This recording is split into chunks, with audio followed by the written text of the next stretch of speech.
disrupt somebody else's. And they would gather in here. This was the first year, and the program was a little bit smaller then than it is now. I think we have, don't quote me on the number of students, but I think we have in the neighborhood, I think it's 30 right now. It changes depending on the semester.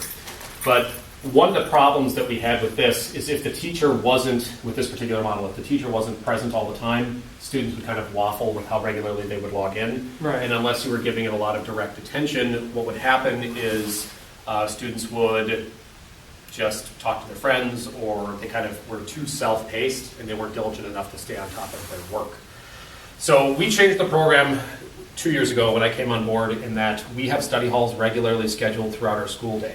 And during our study hall sessions, if a student has an interest in taking one of our Acellus courses, they report to a study hall that hour, right? So for example, right now we're in G block.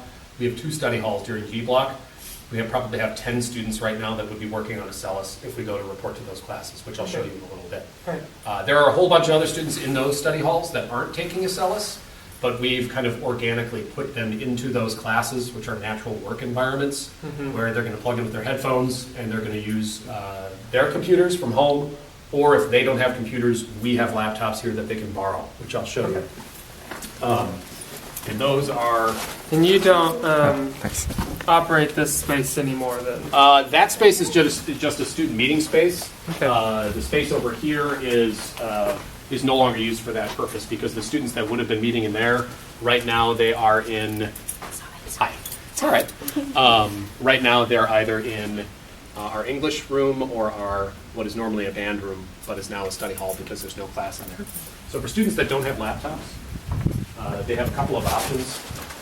First off, if they have a study hall in here, they can use any one of our computers that are already logged in. Right. This is a mess. It doesn't look like this at the end of the day, but they can borrow a laptop. They'll sign it out.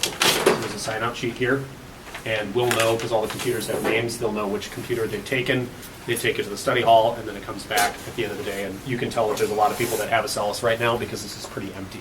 So they're taking it, they're borrowing it, and they do need to bring their own headphones. I would admit that. We don't provide them with headphones because that's kind of a hassle.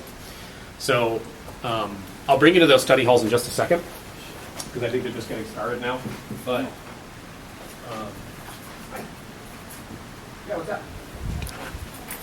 Okay. So if you're done, at what point, what's the name of your class? Is it personal finance? Yeah. Okay. At this point, do you have another study hall, or is this your only study hall? I have 2. You have 2? See me between here and the end of this week, and we'll figure out what we want to do with that time. Okay? Because there's a couple of options. Make sense? But for today, you can just report to your study hall. Because if Mrs. Freilich's telling you to log in, you're like, I'm done. That's fine. Okay. Make sense? Okay. So that's actually an active challenge to implementing the program at school. The pacing, if you would, can be difficult to predict. What Acellus... If they're running independent? If they're running independently, yes, because some of them are very industrious and they'll work ahead. Yeah. And some of them need to be prodded along to go do their Acellus course. So for example, I've given them, since this is my office, I've given them what is a pacing guide, and said at the end of the first quarter, you need to be at a certain point. You need to have progressed to a certain point in the class in order for us as a school to recognize your progress and your time put into the grade. You can't log in like 2 or 3 times over the course of an entire quarter and then have them, still earn a grade here at the high school. Does that make sense? It's my way of ensuring for them. They'll come up to me and they'll say, hey, Mr. Rent, how far along should I be right now?